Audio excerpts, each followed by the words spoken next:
Hey, what's up, everybody? It's Jeff Grammer with the Albuquerque Journal, and you are listening, or maybe you are watching, the 43rd episode now of the Talking Grammar podcast. Glad you're here, however you got here, however you're watching or listening. It is the off season of Lobo basketball, which is my primary beat at the Albuquerque Journal, so these aren't as regular now. But I did want to catch up with Makuach Maluach. He recently made official. Well, most of us, I do think there are some Lobo fans who are holding out hope for another outcome, but most of us pretty much knew for several months now that Makuach Maluach had decided to end his Lobo career this year after his four seasons at UNM. He was a 4-year starter. The NCAA did allow for anybody who played the 2020-21 season to come back for an extra year if they wanted, any senior. Anybody who did play didn't waste or use a year of eligibility. So despite being a 4-year starter, he could have come back if he wanted to. But Makuach made up his mind, as we talk about in this podcast, several months ago. It was time for him to move on. He did an awful lot at UNM, and while I did have him on what would have been his senior night in February, they did play that game in Air Force, as everyone knows now. The University of New Mexico Lobo men's basketball team did not play a single game in the state of New Mexico last year due to the pandemic and state health, public health order restrictions. So he didn't get to play his last year in the pit. Still a very popular Lobo. Excuse me, didn't make an official announcement about turning pro and signing with an agent. He did sign with Octagon, and didn't really announce that until just last week. And practiced with Richard Pitino, the new coach, and the new coaching staff up until the week before finals. He is still here in Albuquerque in the United States, practicing for what's going to be a professional career somewhere.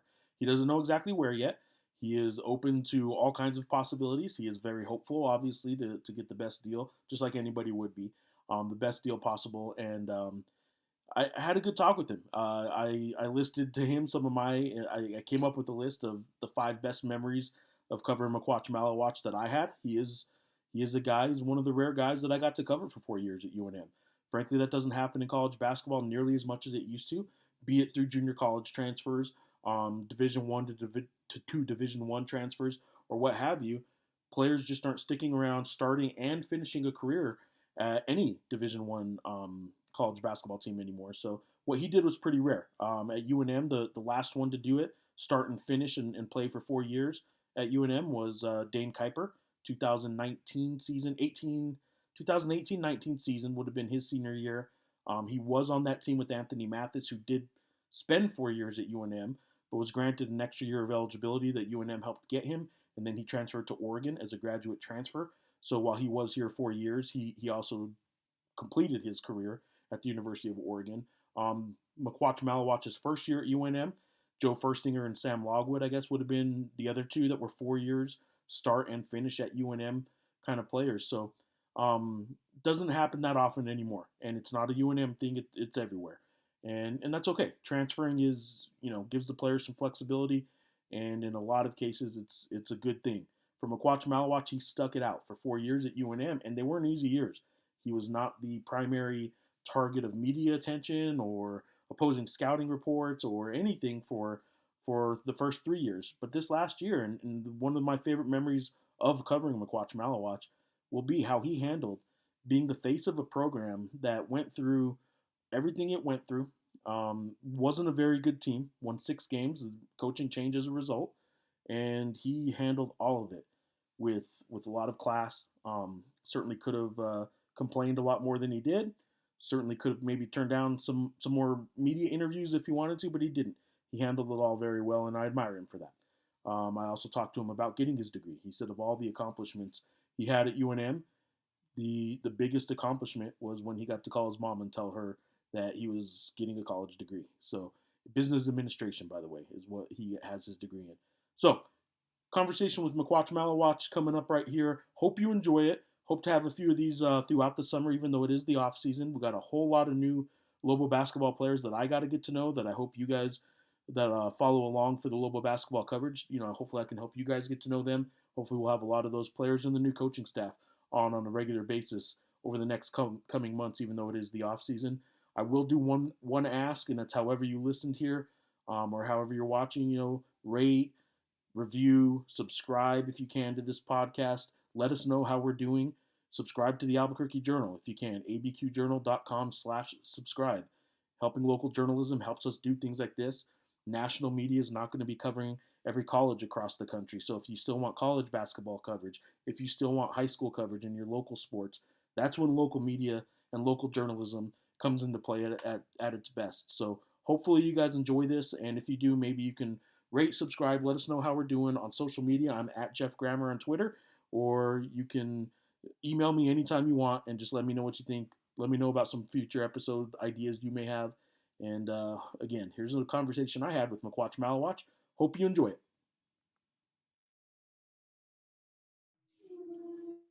All right, Makuach, what's up, man? How you doing? I'm doing well. How are you? I'm doing good, man. Look, summertime doesn't mean as much to me anymore at my age, but for you, man, you just wrapped up not just a school year, but you wrapped up a school career. Pretty exciting times for you, man. Yeah, pretty excited. It's been a crazy year, but looking forward to the next chapter. I know late in the season, even though it was at Air Force, I talked with you. We did a podcast basically for what would have been your senior night. A lot of the stuff I want to talk to you about, kind of reminiscing a little bit, Yeah, is going to be a little repetitive. I won't go too deep into the being repetitive, but I kind of want to talk to you about some of the same stuff, some of your memories, but also what's next for you. I want to start about just this past weekend though. I saw a picture of from Harry. I saw Chris yeah, Harriman tweet a picture. You guys got some food or something. I know he was in town.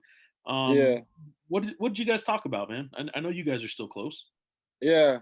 Just old times. Like when he was recruiting me when he went to Australia. So we just talk about like the games and my freshman year, sophomore year, and just catching up and see how he was doing, and how his family was doing, how my family was doing, and just talking about how far we've come.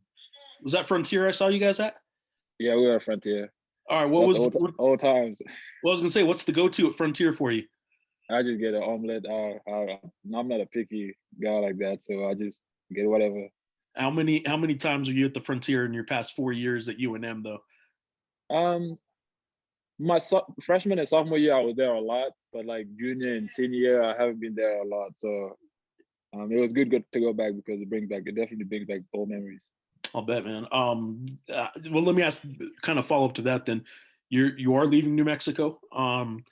If New Mexico's in the future in any way, like you come back to visit or whatever, what's the one New Mexico food that maybe you picked up a little bit that you might miss or you might have to get when you come back down the road? Did you Definitely pick green anything up? chili. Green Go ahead. chili. Yeah. Definitely green chili. When I first got here, I wasn't a fan of it, but it kind of grew on me over the past 4 years. So I would say green chili for sure. That's cool, man. And everybody picks it up, and everybody kind of says the same thing. It's at first either it's not even so much that some people don't like it at first; it just doesn't do much for them or whatever. But then Yeah, you kind of start adding it to this hamburger and to that sandwich, yeah, this and that. yeah. It Um, grew on me definitely. well, yeah, and I don't think there's a whole lot of green chili in Australia, man. So, No, no, no. We're not a big. Not a big fan, man. you are going, at least for now, back to Australia. I don't know exactly what the future is, but you signed with Octagon. Let's start with when you kind of made that decision. I think a lot of us suspected it for a long time. Maybe Yeah, you knew for a long time, but officially, for our purposes, writing about you and stuff, we didn't know for sure until last week. And again, I think you probably knew a while back, but when did you yeah. officially make the decision, and why did you choose Octagon? Um, I made my decision. Say a few months ago. I sat on it for a while. Like after the season, I really sat down for a couple of days and really think about my future. And I came down to the conclusion that going pro was my best option. Um, but in terms of Octagon, I had a relationship with them since my freshman year. The guy that runs it, Daniel Moldovan, he's Australian too. So we've been, we had a relationship for a long time. So it was only right to go with him. What's next then, man? What does that mean exactly? I think obviously people understand that the hope is for you anyway. Let me turn off my emails here because they keep dinging on this side. I know the hope is to go play professional basketball, man. And that sounds simple enough, but do you know where? Do you think it'll be in Australia? Do you think it'll be NBL? Yeah. Right now I'm not really sure. Like with me, I'm a simple guy. Wherever I go, I just want the best opportunity, and whether that's in Australia, I'll take that. In Europe, anywhere, I'll go and do it. But if I go back to Australia, that'd be great. But if I go somewhere else, I wouldn't, you know, um, count that out because I kind of really want to travel the world too. So um, if that means I go to Europe, then I'll do that. But right now, I'm just whatever the best opportunity is, that's where I'll go. I just talked recently and did a story just yesterday about former Lobo Tony Snell, and Yeah, he's about to be a free agent. And I asked him, first of all, good for him, man. He's 8 years yeah, into the NBA, yeah, and a lot of people maybe didn't suspect that. But I asked him, look, you're about to go into free agency. Where do you want to go? Do you think about any of that? And he said, no, man. That's why you hire an agent. They can deal with mm, that stuff, and I get to focus on whatever the best opportunity is. That's what yeah. you hire an agent for. They find that for you. Yeah, and for sure. And that's where I'm at the moment.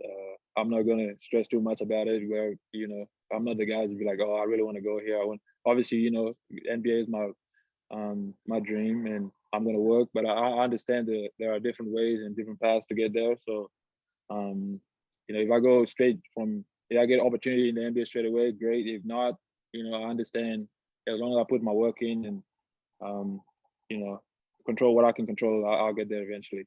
When are you going back to Australia? Are you staying in the States for a while? Yeah, I'll probably stay here in the States for a while until, I know for sure I got something. So like I'm not gonna go, I don't think I'm gonna go back to Australia unless I have to be there. Like I know I got a contract there or something like that. Yeah. Because right now it's you go back, it's quarantine and you're just floating around and stuff like that. So I don't really want to go do that. I want to stay here and work on my game, work on my body, and prepare for my first Well, year as a pro. you also the sooner you go back, the sooner you miss out on maybe some off-season workouts that NBA teams Yeah, want for you and stuff like that.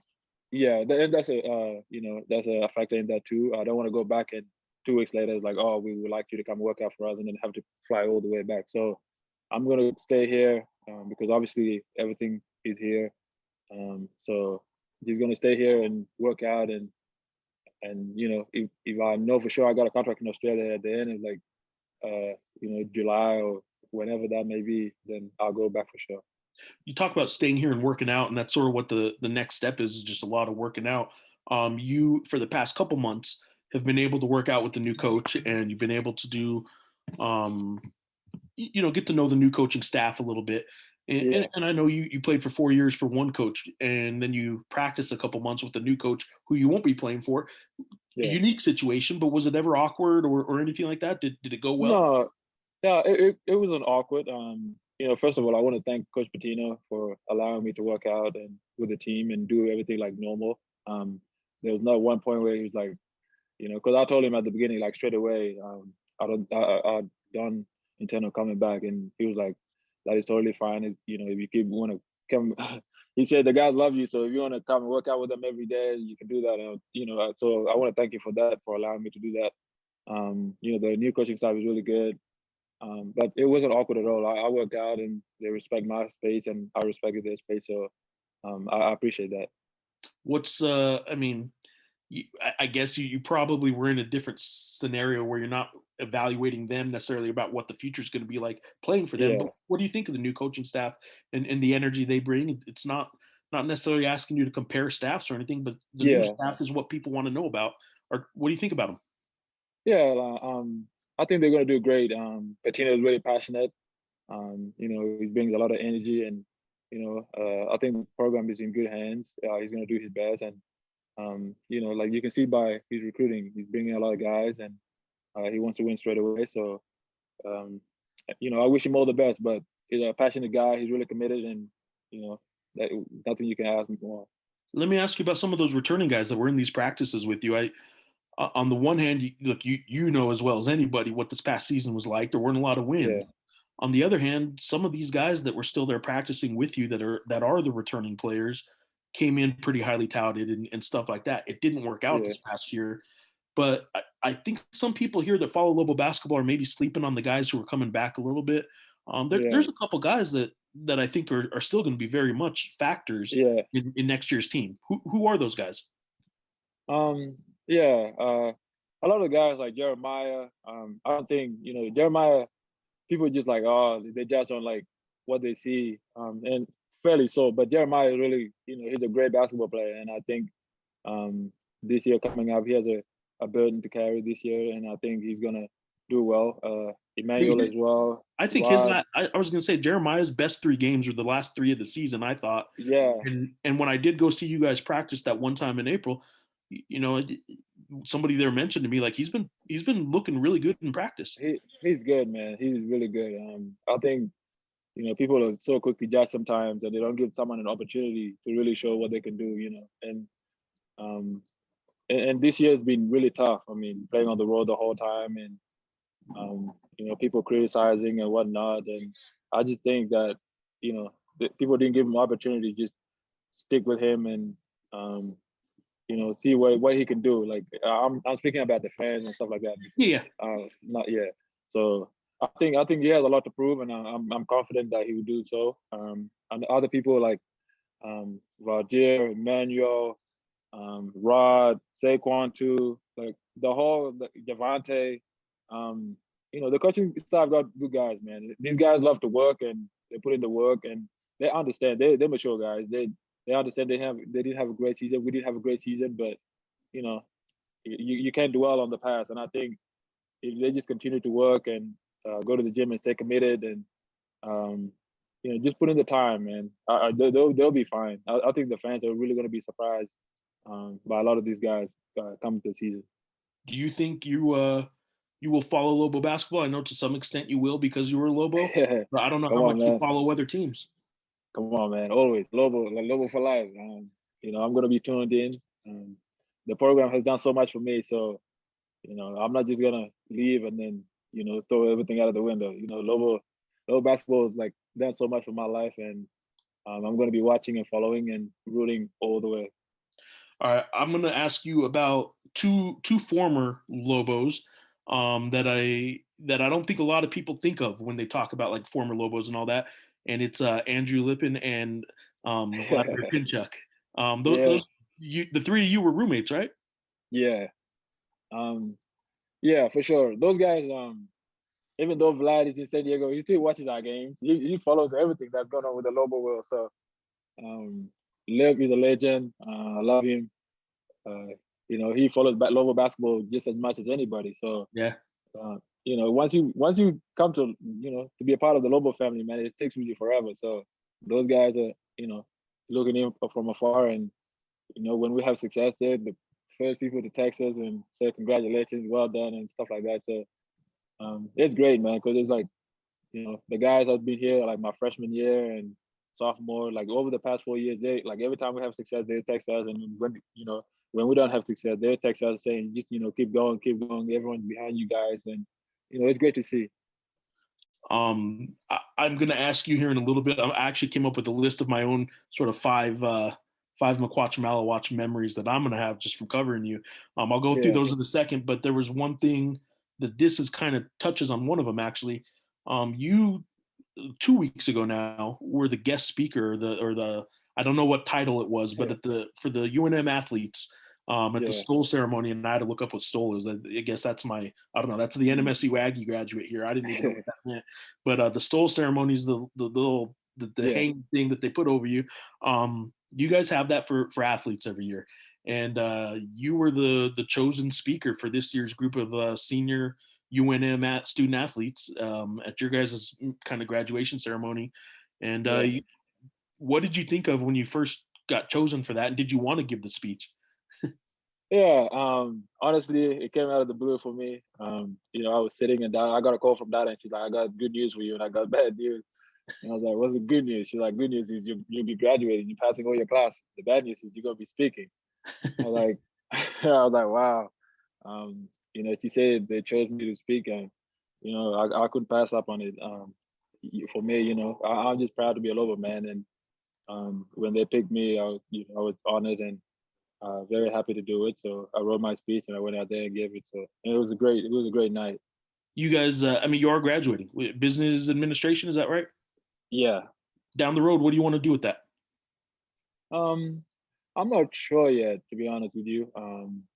I really wanted to get it first and then, focus on my basketball career. But I understand that, it's not going to last forever. I have to fall back on something. So, I'll think about it, while I'm playing basketball and um, decide what I want to do with it. So in that speech, you made a couple comments that I want to ask you about. One was, Yeah, and you mentioned her already, and I saw a picture of you with Dada, and you mentioned when you first came here, was it Kiana Smith? Kiana, Kiana yeah, Smith. Kiana Smith, yeah, You hadn't even been here yet, and she called you on your layover. yeah, Can you yeah. share that story again for the podcast here? Yeah, I had just landed in LA, and when you come to America from Australia, you usually land like early in the morning, like 7:15 or 6:45, and I just landed, and I had like a 4-hour layover in LA before my next flight, and then I got a call from Kiana. She was like, "You got a laptop?" I was like, "Yeah," but at this point, I was already 2 weeks behind because I had to get my I-94 and had to get my visa like Yeah, and all so correct in people Australia. that are listening don't understand. For international players, it's not as Yeah, easy as I pick UNM. yeah, Let me fly over there and yeah. start playing. Yeah, like it took a lot of the stuff took a while. Like my grades, I had to send my grades to here to NCAA to make sure I was okay, like I was eligible to play.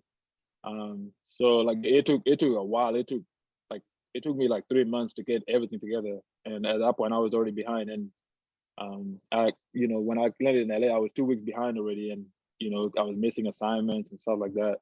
So Kiara called me in the morning, early in the morning. She's like, "You got a laptop?" I was like, "Yeah." She's like, "Okay, get your laptop out. Like, we got schoolwork to do. You got homework to do." And at this point, I was jet lagged. I was tired. I was trying to get some sleep. I was like, "Man, like it's Kiana." I was like, "Okay, let's do it." So the next 2 hours, all we did was homework. So you're I sitting got there, you a hadn't even got to Albuquerque yet, and you're already being nah. told this ain't a vacation. Yeah, and she's like, "This is not vacation. You got schoolwork to do." And she was like, "If you don't do if you don't do the schoolwork, then you can't play." And me, like when she mentioned you can't play, I was like, "Okay, whatever. I'm gonna get my laptop out. Let's do some homework." Well, so like you said, that 2 weeks that you'd already missed the first 2 weeks. I think Yeah, in order to play, if I'm not mistaken, you can miss the first up to 10 kind of days, which is two yeah, weeks, school days. So you were right on the cusp of being yeah, here yeah. too I was, late. So that's why she yeah, was helping you, right? yeah. I really appreciate it. She didn't have to do that, but she did. She's a really nice person. Like all my academic advisors, Dada and her, and just the whole compliance office at the student services. They're all great. They help you out. And it's like a family over there. You go there, if Dada's not there, and like there's always someone out there to help you.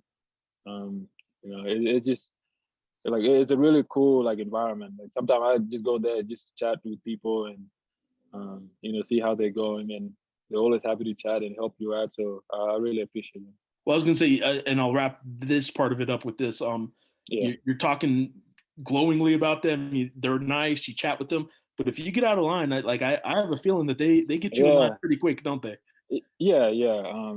They're not gonna put up with any crap or anything like that. So they're really disciplined, and you come in when you come in, they expect you to do your work and not expect you to just go out there and just waste their time and stuff like that. So their time is valuable, and when you go there, you're expected to work and carry yourself in a manner that's appropriate and not disturb anybody. So um, it's a really really good environment to go and just put your head down for 2 hours and just work without any distraction. So it's great. Well, I appreciate you sharing those memories. I'm going to give you now just a list of 5 memories I'm going to take from covering you. And at the end, I'll let you add whatever memory you want to add to your time as a Yeah, Lobo player. And actually, before we get into those memories, let me just recap what your career stats are. You for those that don't know, you're number 17, I believe, all time on the scoring list.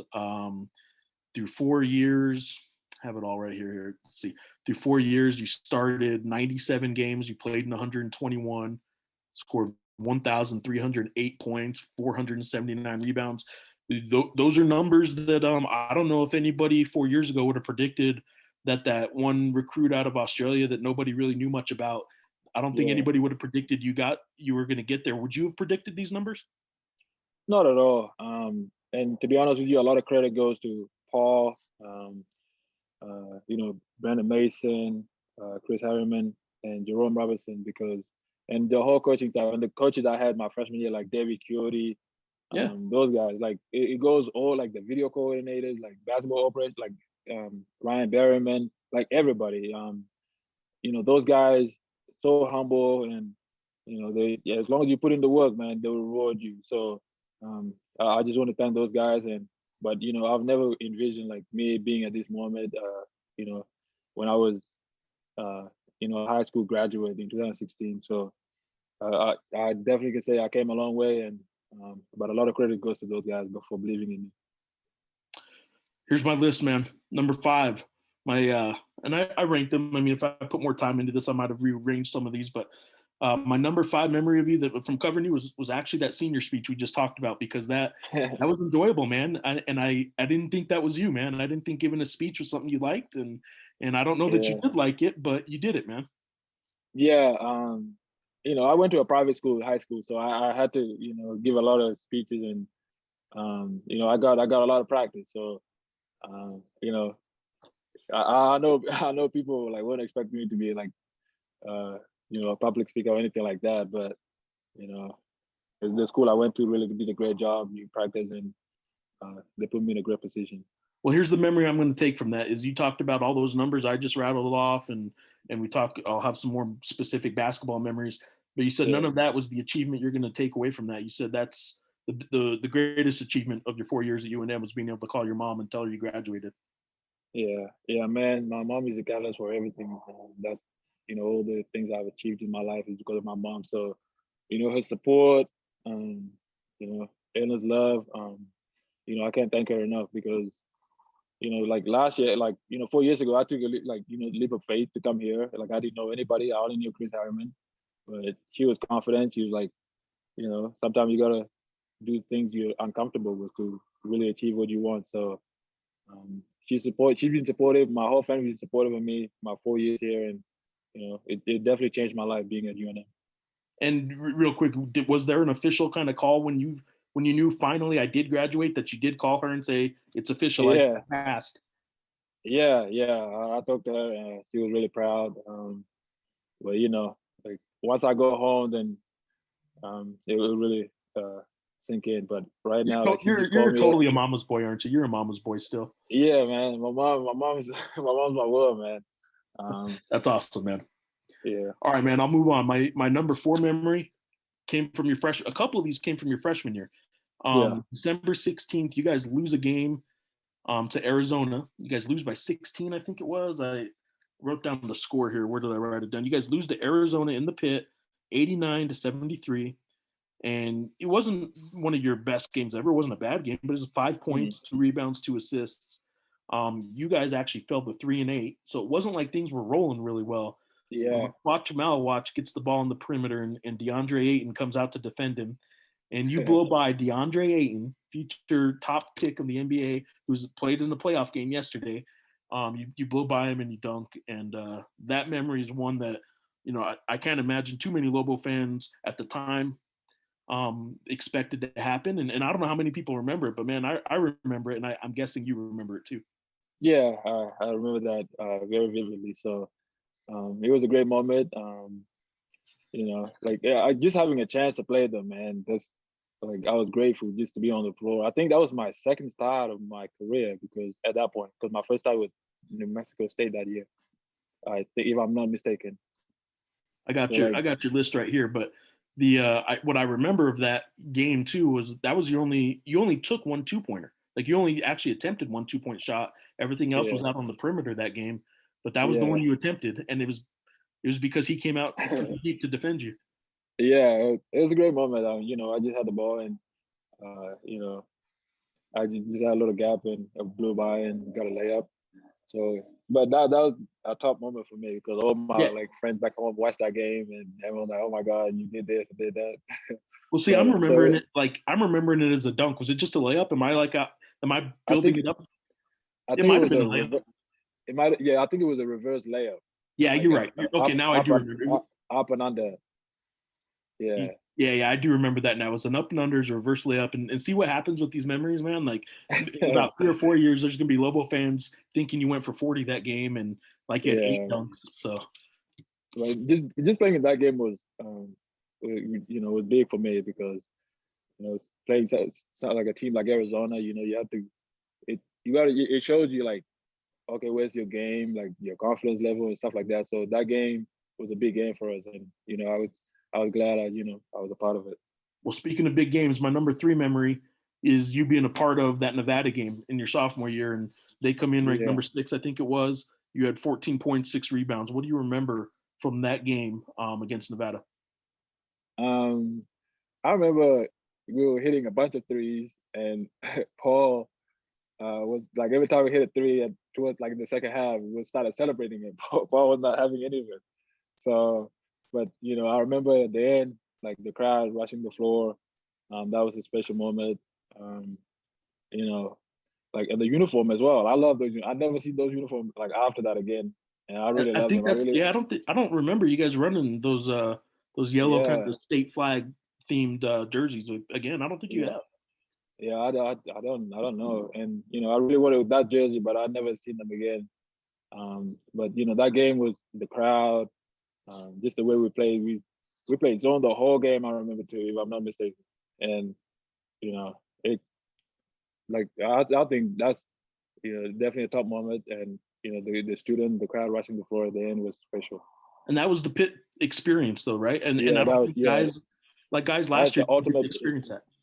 Yeah, that's the ultimate experience. A lot of like I came back and I watched like the next day we watched it with the coaches or like some of the players we watched it, and it's like you don't really appreciate it until like when you're in the moment, in the battle of the moment, you don't really like you just locked into the game and you don't really pay attention to the outside. But when you look outside in, it's like it's a whole different. The pit, man, is a special place, and I'm really honored and lucky that I experienced it.